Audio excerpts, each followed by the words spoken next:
Hi guys, it's Klauds and I am back with another video. So today, I am going to be telling you guys about my May 2021 wrap-up. I know it's the middle of June. Today, I'm currently filming on June 17, but I read a total of 21 books last month. 21. And I just kept putting off doing this video because the idea of talking about 21 books in one video, it's just so daunting. And I know, I did this to myself, okay? I did this to myself. But you know what? Here we are. Here we are, okay? Okay? Here we are. So I'm going to pretty much speedrun this. Because we have a lot of books to talk about. So if you are unfamiliar about the summary, synopsis, plot about any of these books, don't worry, I will not say a spoiler and you're free to just Google what the story is about online because ain't nobody got time for that. So the first book I read in the month of May was The Priory of the Orange Tree by Samantha Shannon. And I kind of wish that I put off reading this book until June because, you know, Pride Month. But anyway, I read it in May and I did know beforehand that there was some sapphic elements here and it was great. I loved it. I loved the characters so much. The world, despite it being 800 books, only 800 books. I mean, I say only very lightly because most fantasies, especially ones that are like a standalone, are pretty long. Like for 800 pages, there was a really rich world building and a really rich plot, and you're not gonna get bored. Like there were maybe some parts where the writing gets a little just slow, yeah, but overall, stick by this book and you are gonna have a really good time. I really enjoyed it. Yeah, you should go check out The Priory of the Orange Tree by Samantha Shannon. The next book that I read was The Garden of the Evening Mists by Tan Tuan Ng. I buddy read this book with some of my friends and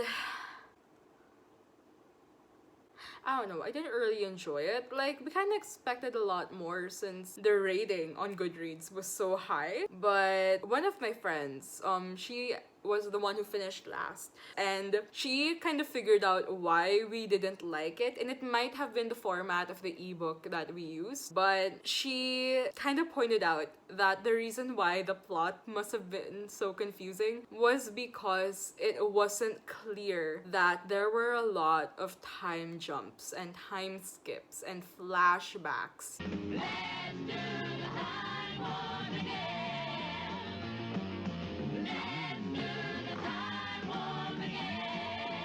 So me, who finished first, was very disappointed that I didn't figure that out. But yeah, like, here's how done I was with this book, okay? There was a spicy scene, and I didn't even realize that there was a spicy scene until I was done with the book. And my other friend was like, hey, that scene was actually really good. And I was like, excuse me? There was a spicy scene? You can tell, oh, that tastes like something that's spicy, which is something that I like, but I don't feel the effects of spiciness. Yeah, that's how done I was with the book, okay? I was kind of half asleep towards the second half. Actually, probably from the second half onwards. I think there was only like one chapter, just one single chapter that really like caught me and made me stop and read properly. But other than that, 90% of the book, I was just done. Moving on to my third book, we have The Hero of Ages by Brandon Sanderson.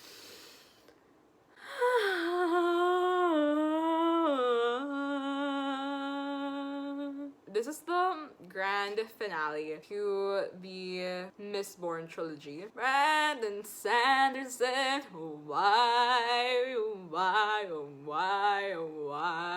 I can't really say that much because spoilers. If you haven't read the Mistborn Trilogy yet, you have to go read it. At some points, you kind of forget that the main character Vin is only a teenager, at least for the first and second book. And in the third book, they're very grown, they're very mature, and you kind of wish that the ending didn't happen.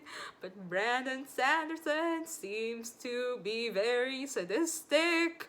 So here we are with my heart broken. Anyway, go read Mistborn. So for my fourth book, we kind of have another disappointment, and I'm so sorry to say that that would be The Memory Police by Yoko Ogawa. It had a really good concept. I just had so much expectations for this book. I was really expecting to be wowed and blown away, but I guess this is why I shouldn't, come into a book with so much expectation. The writing style was just so dry. It's as dry as a fucking camel's arsehole in a fucking desert storm. Look how stringy that is. I was just bored. The romance, what? This book didn't even need a romance. They could have just been friends and we could have still ended up in the same place. It was like the writer or maybe the editor knew that the book was so dry that it needed some spice. Where's the flavor? And that was the only reason why there was romance. But I don't know, I don't want to be mean. You know what? Maybe it was the translator that made it dry. Maybe it was just the translator. Maybe he didn't translate it the way the author wrote it in the original language in Japanese.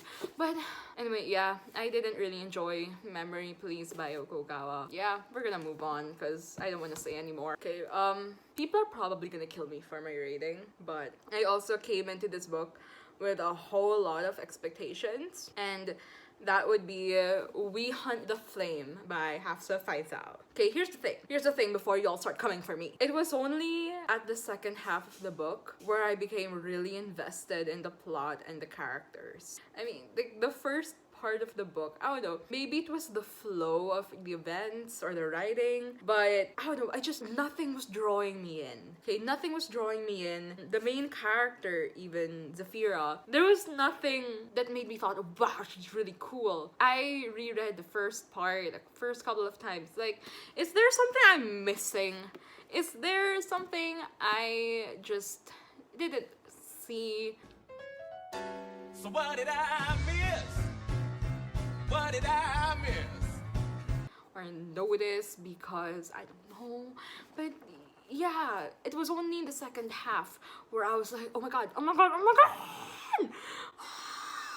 So yeah, those were my feelings for We Hunt the Flame, and I am definitely going to be reading the second book because there's no way in hell that I am not gonna know the answers to the story after reading that freaking cliffhanger. But the next book I read was Convenience Store Woman by Sayaka Murata. How much for the Cheetos and water?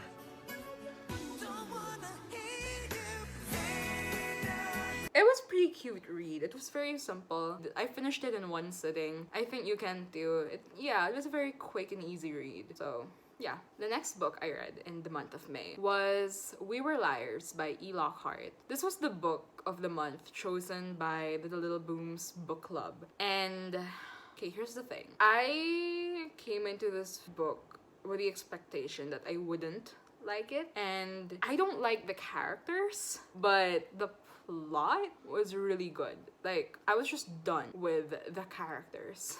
Okay, but when the end was revealed, the plot twist, everything, that's when I was shook. That was when I was shook. Now that I've read it, I do recommend We Were Liars. I didn't like the characters, okay? I was ready to give up on this book until like everything was revealed and I was pretty shook. But yeah, the next book I read was I Am Malala by Malala Yousafzai. Malala. Whoa. I'm calling Malala. Wow. You know you only get like one Malala a year. Yeah, I'm calling it. Okay, the title is actually a lot longer than that, but I didn't write it down when I was making my notes. The picture of the full title is gonna be here. Okay, so last month I also decided to do the Asian readathon. So if you want to see which of these books I read for what category, go check out my May TBR video. Originally I was supposed to read a different book for Asian nonfiction, and that is Between Two Wives by Hussain Ali Luta. But when I was reading the first part of that book, I realized that though the book was based off true events, the book I had chosen was actually fiction. So I kind of stopped reading because I was getting pretty bored anyway and decided to listen to the audiobook of I Am Malala. And if you don't know, Malala Yousafzai was a young woman, a young teenager who was shot in the head and miraculously survived. It kind of makes you realize that you take education for granted because, you know, growing up in a country where I am as a girl allowed to be educated, and growing up I would wish that classes would be suspended, or we would be let out early, or, you know, just any excuse in the book to not go to school. And then you read this and then you realize just how grateful you should be. And I don't know, this book gave me a reality check. That got heavy real quick. So the next book I read was These Violent Delights by Chloe Gong. Okay. Here's the thing. I came into this book really worried that I was not going to like it. Okay, I came in really worried because there was a lot of mixed reviews. Even this copy I bought secondhand because the person whom I bought it from didn't like it. But bottom line is he didn't like it, and I really respect his opinion, but I just really wanted to read it because it's marketed as a Romeo and Juliet retelling. And a lot of the people whom I follow say that it shouldn't have been marketed as a retelling, and I agree with that. Maybe adaptation would be the right word, or inspired by, but definitely not a retelling. But I liked it so much. I would die for these characters. I would die for the side characters. Okay, babies. You should check out These Violent Delights. I cannot wait for the sequel to come out. I think this year, but yeah. The next book I read was Where Dreams Descend by Janella Angeles. This is so hard for me to say because Janella Angeles is a Filipino author and I really want to give her nothing but praise, but I can't. I'm sorry, Ma. I'm sorry, Ma. I'm sorry. Sorry, Ma. I didn't enjoy it so much. I really hoped I was going to. It's kind of a letdown, I'm gonna be honest. I wasn't connecting with the plot, or more importantly, the characters. Maybe the side characters. But overall, yeah. Hopefully the sequel will be a lot better. I will still read the sequel. I wish it was a lot better than the sequel. I think this is also her debut novel. Maybe that's also why. Maybe she just, need a little time to grow. Anyway, yeah. So the next books that I read were Spy X Family volumes 1 to 6. I only have a physical copy of volume 1. My copy of volume 5 is coming soon, and basically I read volumes 2 to 6 online. I was supposed to wait, but I desperately wanted to know what was gonna happen next. So yeah, I read it online, and I'm just waiting for there to be stock again so that I could read it again and again because it's just so cute. Okay, so Spy X Family by Tetsuya Endo is about this super spy. 'Cause I'm an international super spy. Super spy! Super spy! Who is tasked with infiltrating this school as a parent of one of the students in order to get close to this politician whose son goes to that school as well. And in order to do that, he has to create a fake family. So he adopts this random kid from an orphanage, and then he meets this random woman whom agrees to be his wife because she's kind of in a similar situation, and it just all worked out. But here's the twist though. So he's a super spy, right? Super spy! He is unaware that the woman he got to be his wife is actually a super assassin, and the kid that he adopted is actually a telepath. Yeah, I know I said I wasn't going to like describe the plot of these books, but like I love this so much, okay? I had to. So that's basic gist of the story, and if you know me, you know I love found family. This is my family. And this just, my found family heart bleeds all over this series, okay? Yeah. So my next read is Kinky's Delivery Service by Eiko Kadono. Kinky's Delivery Service I watched over and over and over again when I was a kid. So if you don't know, Kinky's Delivery Service was adapted into a Studio Ghibli film. This is like my feel-good movie ever since I was a kid, from way before I knew what the term feel-good was. Okay, I love this movie so much.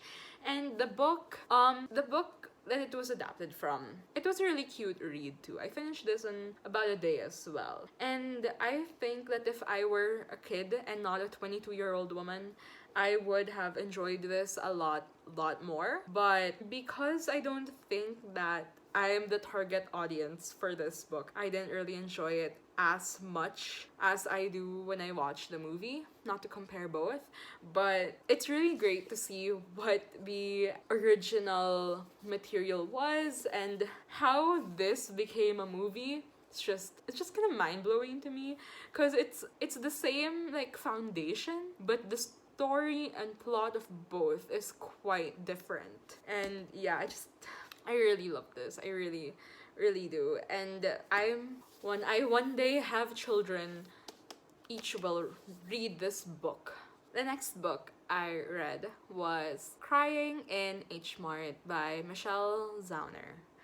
I actually listened to the audiobook of this, and this was also another buddy read with some friends of mine, and I enjoyed this. I enjoyed this. I kind of relate in the sense that I'm close to one of my parents. So yeah, if you're close to your mom, or even to your dad, or both in general, or any parental figure that you have, Crying in Hmart is, I don't know, something that would touch you in some way. I know it did me. My name is Dewey Finn, and no, I'm not a licensed teacher, but I have been touched by your kids.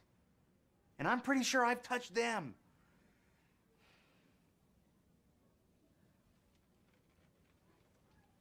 The next book I read was Blind Below Sleeping Woman by Haruki Murakami. And this is actually a compilation of short stories. And some I enjoyed, some were kind of a miss for me. Yeah, I have to be honest, this book kind of nearly caused me to go into a reading slump.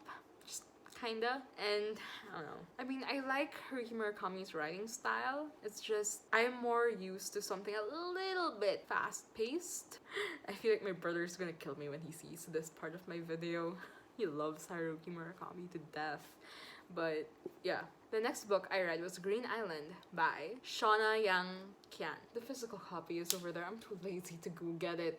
Anyway, I really enjoyed this book. In a sense, it was kind of similar to The Garden of Evening Mist that I mentioned earlier, but I kind of enjoyed this more, and it also feels very similar to Pachinko, which I read last January. And I think it's because it also takes place during wartime and over a span of years. That's why it feels very similar. Like, I swear that's the only similarity that it has. But it's a different take because it's a different war, it's a different country. Though at parts it was kind of boring. The overall story, I really liked the main character. Her family, but yeah, I kind of felt for her towards the end of the book, but yeah, it was a pretty good read overall. The next book I read was Concrete Rose by Angie Thomas, and I just want to flex that this is a signed copy, friends. It's signed. It's signed. It's signed. It's signed. It's signed. It's signed.